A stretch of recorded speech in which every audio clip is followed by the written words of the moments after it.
Très bien, merci. Maintenant, je me tourne vers les questions de la salle. Donc, est-ce que John et Frédéric, vous pouvez nous poser une première série de questions, une question Oui, bien sûr. La première question va s'adresser au général Vincent Desportes. C'est une question qu'on pourrait qualifier de question terre à terre, hein, venant d'un industriel, puisqu'il se demande comment exporter et appliquer votre vision générale de la stratégie de la décision au monde pluridisciplinaire de l'entreprise. Les notions de brouillard de la guerre, les notions de friction, les notions de loi d'action réciproque, comment s'appliquent-elles dans le domaine de l'entreprise?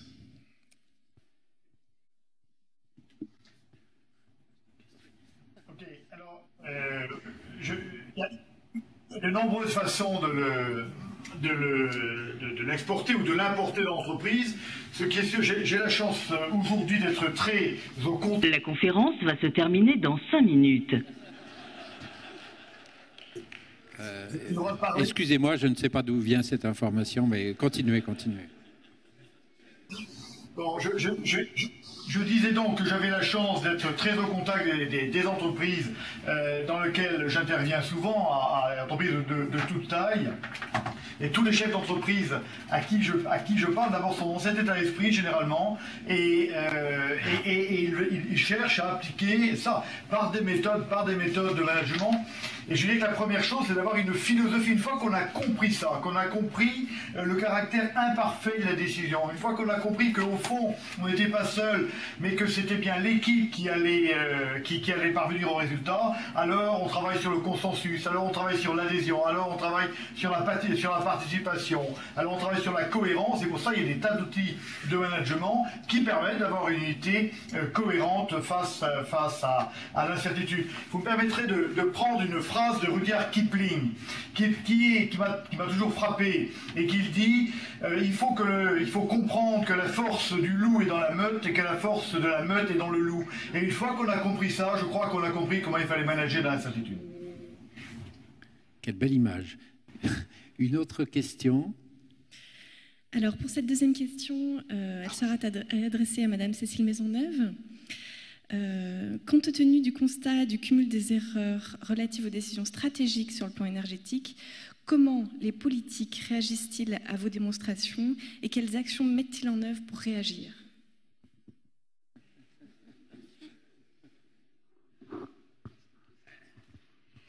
Alors, la difficulté des sujets énergétiques, et j'allais dire leur énorme intérêt, et c'était l'objet de ma dernière citation, c'est que, vous l'avez bien compris, quand on parle d'énergie, on parle de sujets très techniques. Il y a quand même quelque chose qu'on ne peut pas faire mentir, ce sont les lois de la physique. Et ça, il faut régulièrement le rappeler quand on vous dit « mais oui, mais on peut stocker l'électricité à grande échelle ». Bon, voilà, pour l'instant, il y a quand même des lois de la physique qu'il faut se rappeler et qu'on ne changera pas. Je ne suis pas physicienne, je ne suis pas une scientifique, je suis une pure littéraire, mais je crois que ça, je l'ai bien compris. Et encore plus quand j'ai travaillé d'ailleurs sur Benjamin Franklin, puisqu'on s'aperçoit que finalement, dès l'époque de Benjamin Franklin, dans toute l'Europe, on cherche déjà comment stocker l'électricité. Donc, ce n'est pas du tout un sujet nouveau. Donc voilà, c'est un sujet qui fait appel à des questions techniques, c'est un sujet économique, et l'économie de l'énergie, c'est un sujet très complexe, mais c'est un sujet aussi politique, parce que quand on parle du prix de l'énergie, on parle de la vie quotidienne, on parle de pouvoir d'achat, on parle de compétitivité des entreprises, et puis, je l'ai dit aussi, c'est un sujet diplomatique, nul besoin de le souligner en ce moment. Alors, c'est ce qui explique précisément pourquoi on a tant de mal à construire cette Europe de l'énergie. Parce que finalement, à travers le sujet énergétique, les États ont l'impression, du moins, de maîtriser deux domaines, c'est la diplomatie et la fiscalité.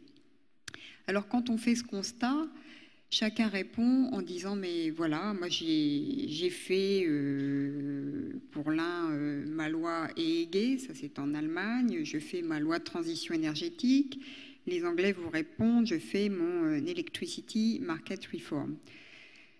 Oui, chacun peut avoir d'ailleurs l'impression de très bien faire chez soi, Mais malheureusement, on est à un stade où on est au milieu du gué et on ne peut pas reculer finalement. Parce qu'on a commencé à construire un marché, il faut aller jusqu'au bout. On ne peut pas renationaliser, et c'est malheureusement ce qu'on a vu pendant la période précédente, des tentatives de renationalisation de la politique énergétique.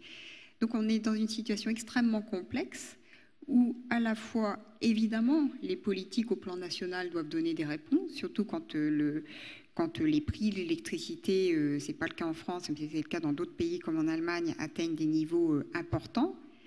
Mais en même temps, il faut que les politiques sachent se projeter au-delà de leurs frontières et travailler sur les questions de solidarité. Et moi, j'y insiste beaucoup. Là, à travers tous les débats, il va y avoir un Conseil européen sur la question de qu'est-ce qu'on se fixe comme objectif en 2030. Et je sais que ce n'est pas à la mode aujourd'hui en Europe, qu'on a du mal à le définir en matière financière, mais je pense qu'il va falloir le faire en matière énergétique. Il faut réfléchir à ce que concrètement signifie la solidarité en Europe. On ne peut pas demander à des Polonais qui ont 90% de leur électricité qui vient du charbon de réduire ça très vite, parce que ça veut dire quoi concrètement? Ça veut dire que sinon on va leur demander d'importer de plus en plus de gaz russe. Peut-être que c'est la solution, mais à ce moment-là, donnons-nous les moyens au niveau européen de construire un partenariat équilibré avec la Russie qui fasse comprendre à tout le monde que certes on a besoin du gaz, d'ailleurs aussi du pétrole et du charbon russe, mais qu'à l'inverse, la Russie a besoin d'un client fiable et qui soit un client de long terme. Les incertitudes sont, de ce point de vue-là, je pense que ça peut être intéressant de le souligner, de tous les côtés. Merci Cécile. Une autre question? Alors la question suivante s'adresse à M. Hervé Biosser. Pouvez-vous partager avec nous votre vision de l'école de demain? Que faudrait-il faire pour la rendre compétitive, plus compétitive? La question est évidemment très, très différente selon qu'on parle de l'enseignement supérieur ou l'enseignement secondaire et primaire, hein, qui sont deux questions qui sont à regarder sous un angle différent. Je ne vais pas jouer les messies, les prêtres, etc. Je vais donner quelques éléments. Alors le premier, il me paraît important de le rappeler, c'est quel que soit l'enseignement, le niveau d'enseignement, le type de formation qu'on donne, il n'y a pas de bon enseignement sans trois composantes, c'est l'excellence, l'exigence et l'ambition. Un enseignant qui n'a pas de l'ambition pour ses élèves et en conséquence de ça, de l'exigence vis-à-vis de lui, va faire un enseignement qui sera ce qui sera, mais qui clairement ratera la cible. Je pense que c'est notamment au niveau de l'enseignement secondaire actuellement une clé. Est-ce qu'on peut dire que les enseignants se sentent reconnus dans une mission dans laquelle ils doivent être exigeants, ambitieux et développer de l'excellence? Ils font énormément d'efforts, mais je pense qu'ils sont face à des objectifs qui actuellement ne leur permettent pas d'exprimer complètement ce qu'ils pourraient exprimer. Et puis sur des ambiguïtés qui sont quand même très très fortes. Enfin, je pense qu'on est actuellement sur quelle est la visée de l'enseignement. Est-ce que l'enseignement il doit former des citoyens? Est-ce qu'il doit préparer au métier, etc. Il y a encore beaucoup d'ambiguïtés sur ce que doit être cette nature d'enseignement. Il est probable, comme partout, encore une fois, moi je pense qu'il y a un phénoménal besoin d'expérimentation, de laisser des marges d'initiative et d'expérimentation. Et deuxièmement, je suis très très conservateur là-dessus, très conservateur là-dessus. Je pense que les parents doivent faire confiance aux enseignants. Et actuellement, je pense que ce n'est pas nécessairement le cas. Donc cette boucle qui était dans les générations précédentes, les enseignants, les parents faisaient confiance à des enseignants qui eux-mêmes, parce que c'était des fils de la République, des héritiers de Jules Ferry, étaient exigeants vis-à-vis des enfants. Cette boucle est rompue. Et je pense qu'il est urgent de se repositionner, de repositionner cette boucle. Clairement pour moi, éduquer, c'est développer un talent, mais c'est aussi poser des limites. Et je pense que ce deal actuellement n'est pas clair au niveau de l'enseignement secondaire. Alors pour l'enseignement supérieur, Bon, j'ai parlé des problèmes de gouvernance, je crois que c'est important, sur l'évolution de l'enseignement supérieur. Je suis convaincu qu'il faut être clair sur les objectifs. Par exemple, dans les regroupements actuels qu'on voit au niveau national, on voit quand même de très très grandes ambiguïtés dans des regroupements, puisque la politique de l'État, c'est une politique de site. On favorise le regroupement des établissements sur un site régional. Et actuellement, il y a des grandes ambiguïtés pour savoir si ces sites ont destination à être visibles internationalement, ce qui est par exemple le cas de Saclay, ou seront plutôt des acteurs forts du développement local. Et évidemment, la stratégie à prendre est très différente selon qu'on est dans des stratégies de développement local ou des stratégies de visibilité internationale. Ça, c'est un premier élément qui me paraît très très fondamental. Le deuxième, c'est qu'il faut accepter que nous sommes dans un système de concurrence internationale et que l'enseignement, c'est une industrie, c'est un marché, et qu'il faut accepter d'y mettre ces logiques-là. La France, pays des Lumières, il faut sortir de l'illusion que le monde nous attend, quoi. Le monde ne nous attend pas. Et on avait fait un calcul, je suis également vice-président de la conférence des grandes écoles, qui montrait que si on abordait vraiment ce marché, cette demande d'enseignement, sous un angle, excusez-moi le terme, business, hein, c'est pas un mot tabou, au contraire, hein, quand on a besoin d'argent, c'est normal de poser les choses comme ça, puis on offre un service qui a de la valeur, c'est parfaitement rentable. Je donne un exemple, la France, 66 millions d'habitants, l'Australie, 22 millions d'habitants. La France tire de ce que les étudiants étrangers apportent. Il y a à peu près 205, il y a en gros 2,5 millions d'étudiants en France, il y a à peu près 300 000 étrangers à peu près, hein. La France tire de ses étudiants étrangers un petit peu moins de 2 milliards d'euros, parce qu'ils payent comme frais de scolarité, très faible en France, mais parce qu'ils vivent, ils dépensent, etc. etc. L'Australie en gagne quand même plus de 3 fois plus. Donc ils sont 3 fois plus petits et ils gagnent 3 fois plus d'argent. Et il faut qu'on y réfléchisse. Ça veut dire que si on accepte de jouer ce jeu-là, on a en France de très bonnes universités, de très bonnes écoles, de très bonnes formations. Et il faut encourager ces institutions à aller affronter la demande d'enseignement, à se positionner et à en tirer des recettes que la collectivité nationale ne peut plus assurer. Enfin, on ne peut pas demander aux gens de payer encore davantage d'impôts. C'est juste pas possible. Donc je pense qu'il y a une deuxième clé cette clé-là, à mon avis, est importante. Bien, merci. Donc une autre série de questions ou des questions transverses, hein, les deux sont possibles. Alors, une question pas du tout transverse, mais bon, elle était là. À nouveau pour vous, Cécile Maisonneuve. En introduction, vous avez évoqué un paradoxe, celui de la surcapacité de production en Europe et l'augmentation du risque de blackout. Est-ce que vous pourriez développer ce point ? Alors, cette situation, effectivement, qui peut paraître étonnante, est le fruit de la juxtaposition entre des mécanismes de pur marché, issus de ce marché intérieur qu'on met en place depuis plus de 15 ans, et des mécanismes qui fonctionnent hors marché, à savoir le développement des énergies renouvelables par des subventions que les subventions s'appellent tarifs de rachat, certificats ou autres.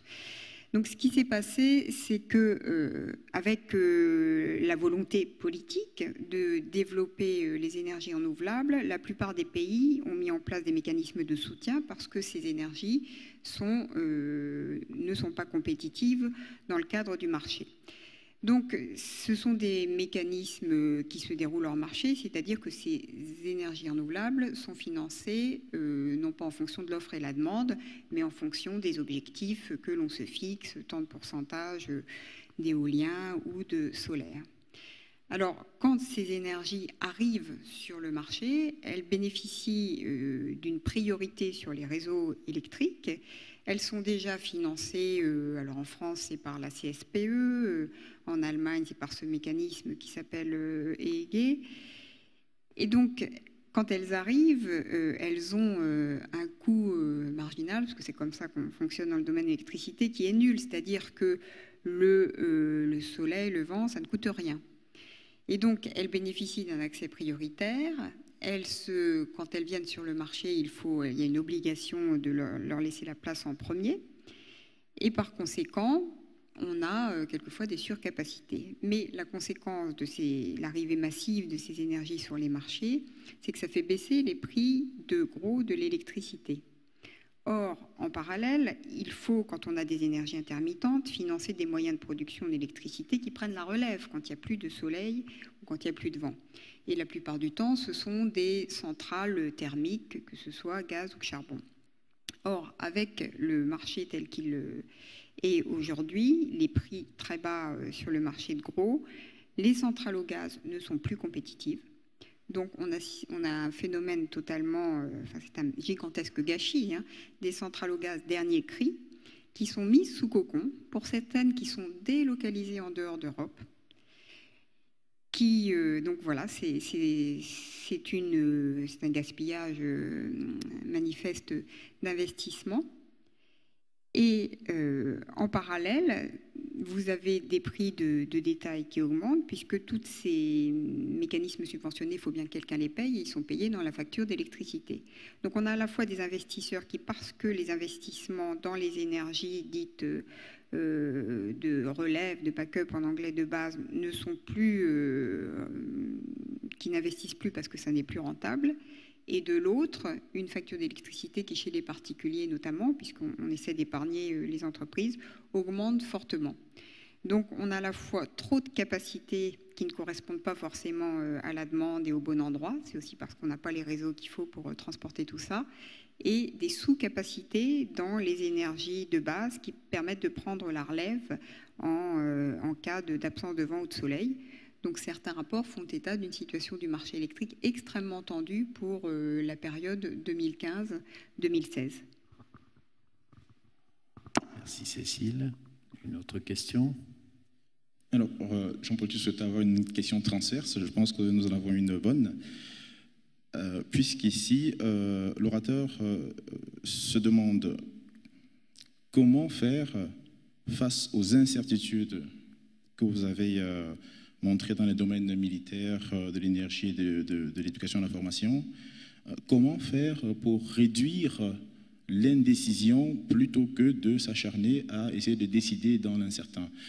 Et ne devrait-on pas changer de paradigme et se concentrer plutôt sur la réduction de l'indécision? Et si oui, qu'est-ce que vous préconisez? Quelles seraient vos recommandations dans cet objectif? C'est une question qui s'adresse aux trois. J'ai bien compris. Bon, on peut commencer peut-être par le général Desportes. Oui, merci. Écoutez, moi je crois qu'il faut aller dans le sens de ce que je disais naturellement. Moi je ne crois pas qu'on puisse réduire l'indécision. Il faut, comme Épictète, se rendre compte de cette incertitude et l'admettre, ce qui va donner un positionnement par rapport au monde. C'est pour ça que je disais, ce qui peut étonner certains, c'est que le militaire ne cherche pas à décider tout le temps. Il décide véritablement par exception. Et le reste du temps, il va laisser émerger l'initiative. Comme on ne peut pas décider, on va laisser les collaborateurs appliquer leur énergie créatrice pour adapter la décision. Voilà. Donc on décide le moins possible. Par exemple, il faut bien imaginer que Napoléon décidait extrêmement peu. Dans la bataille, Napoléon, il ne décide que d'une chose, et ça c'est formidable, il ne décide que de l'essentiel. Il appelle ça l'événement. C'est le moment où il aura décelé une faille chez l'adversaire, où il aura créé une faille, et où lui-même va déverser ses réserves. C'est le maréchal Soult qui monte à l'assaut de Pratzen le 2 décembre 1805, où c'est la colonne MacDonald à Wagram. Il ne décide que d'une chose, et quand il voit que ses collaborateurs n'exécutent pas exactement les plans, il les laisse faire. Parce que ce qui compte pour lui, ce n'est pas le plan, c'est son objectif qui est la destruction de l'armée adverse. S'il est détruit par un autre moyen et que ça fonctionne bien, il laisse faire. Et lui ne prend qu'une décision, c'est l'engagement de ses réserves. Donc décider par exception, on ne peut pas réduire la décision, mais on peut décider le moins possible en cherchant plutôt à s'adapter plutôt qu'à décider. Oui, moi j'aurais deux réponses. La première réponse, c'est factuel, c'est comment les acteurs de l'énergie réagissent face à cette incertitude aujourd'hui. Malheureusement, je l'ai dit, un certain nombre de grands investisseurs, de grands énergéticiens disent c'est très simple, moi je n'investis plus en Europe, mais par contre je vais investir en dehors d'Europe. Voilà, donc ça c'est j'allais dire, une réaction assez préoccupante d'ailleurs pour l'avenir des infrastructures énergétiques de l'Europe. L'autre réponse que j'apporterais, c'est finalement faire de cette incertitude une force. Et je vous donnerai un exemple. Quand vous regardez aujourd'hui les États-Unis, vous avez aux États-Unis 10 marchés de l'électricité qui sont très différents et qui ne correspondent pas à des zones géographiques, mais à des marchés qui ont été construits par les régulateurs. Il y en a certains qui sont décarbonés à plus de 50%. Il y en a certains qui sont quasiment comme le mix polonais, très très charbonné. Est-ce que c'est un problème pour les États-Unis? Pas du tout. Ça donne des marchés qui ont des logiques et d'ailleurs des prix très différents, mais ils en font une force. C'est un peu ce qu'il y a dans la devise américaine, et pluribus unum. On est divers, ça crée des incertitudes, ça peut créer d'ailleurs des inégalités économiques d'une zone à l'autre, mais c'est notre force. On sait que si là on va manquer d'une ressource, on pourra la trouver ailleurs.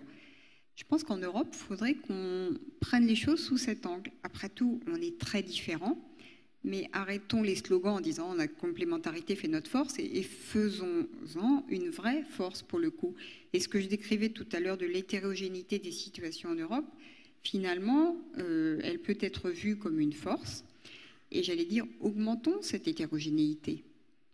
Il ne faut pas que les États qui ont beaucoup, par exemple, du gaz ou du pétrole de schiste, y renoncent. Ouvrons la porte, donnons-nous des marges de manœuvre.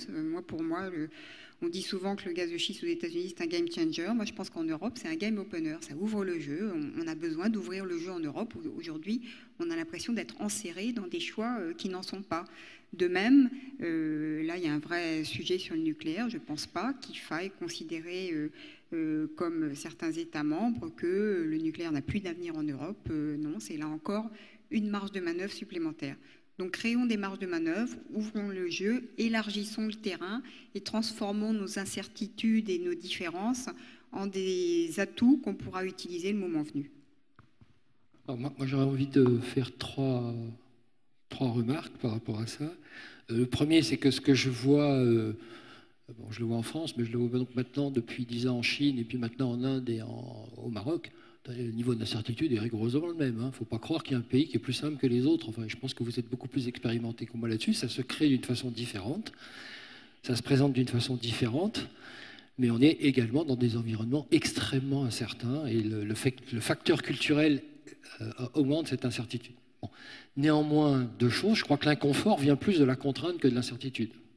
C'est le jeu de contrainte qui, pour moi, crée de l'inconfort.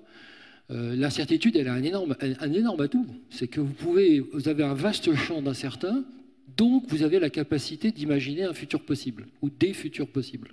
Le champ des possibles. Donc moi, je ne vis pas l'incertitude c'est comme quelque chose de fondamentalement inconfortable, c'est plutôt un espace dans lequel on peut peut-être imaginer des futurs possibles. Et puis alors le dernier, c'est une plaisanterie, peut-être que les gens de centrale qui sont là m'ont tenu l'affaire. Il m'arrive souvent dans des réunions de direction à centrale de dire « faites attention, je vais prendre une décision ». Et c'est une façon très simple de dire aux gens « si vous n'avez pas été fichu de la préparer, je vais la prendre, elle sera moins bonne que la vôtre, mais vous en assumerez les conséquences ». Donc moi je pense que mon devoir, c'est de faire en sorte que les gens qui travaillent avec moi prennent de bonnes décisions. Et s'ils ne sont pas fichus de les prendre, j'en vais en prendre, mais je le ferai probablement moins bien qu'eux, parce qu'ils m'auront mal éclairé, ils n'auront pas réussi à se mettre d'accord. Et donc moi je crois fondamentalement, ce que disait le général tout à l'heure, mon devoir c'est de les aider à préparer des bonnes décisions. Et après on les prend ensemble. Voilà, donc je pense que c'est une position qui me paraît intéressante vis-à-vis des gens. Et c'est une façon aussi de leur exprimer ma confiance. Oui, je pense que cette question, il y a peut-être une ambiguïté dans la question, parce que dans l'équilibre entre réduire l'incertitude et puis essayer de la gérer, ça dépend de quelle incertitude on parle. S'il s'agit d'une méconnaissance de choses qu'on pourrait connaître, je crois qu'on sera tous d'accord pour dire que la première chose, c'est effectivement d'essayer au mieux d'avoir toutes les informations, de mieux les décrypter, que ce soit l'intelligence pour essayer de deviner, de comprendre ce que veut l'ennemi dans le domaine stratégique, que ce soit au niveau européen d'essayer de comprendre comment fonctionnent les autres et quelle est leur vision à eux. Tout ça, ou alors dans le domaine éducatif, c'est pareil. On a une possibilité de réduire l'incertitude en travaillant sur l'amélioration de la connaissance de tous les signaux faibles, de tout ce qui vous permet de pouvoir mieux comprendre la situation. Ceci étant, on n'ira jamais jusqu'à supprimer l'incertitude totalement.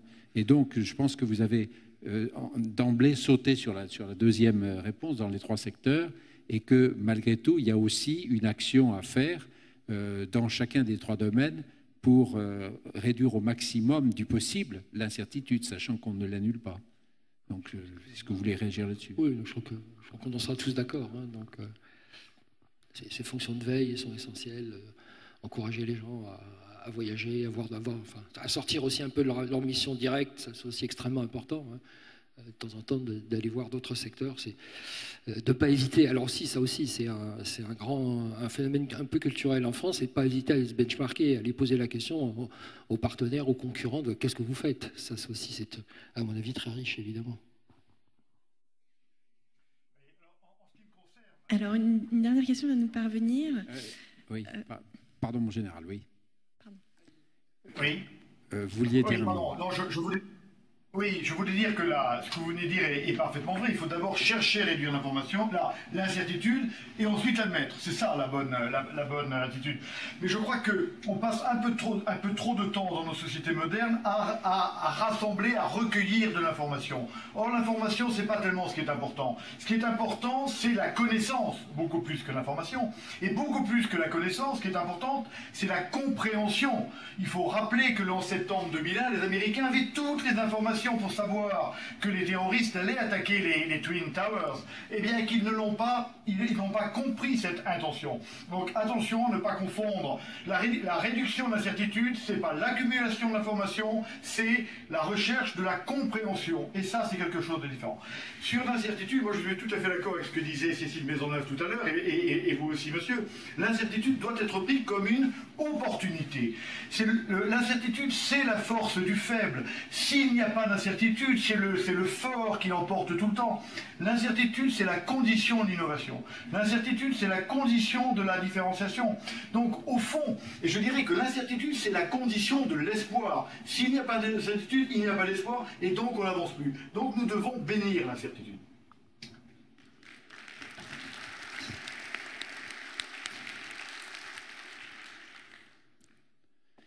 Encore une question, et puis ensuite, j'ai besoin de 5 minutes pour le dernier tour. Hein.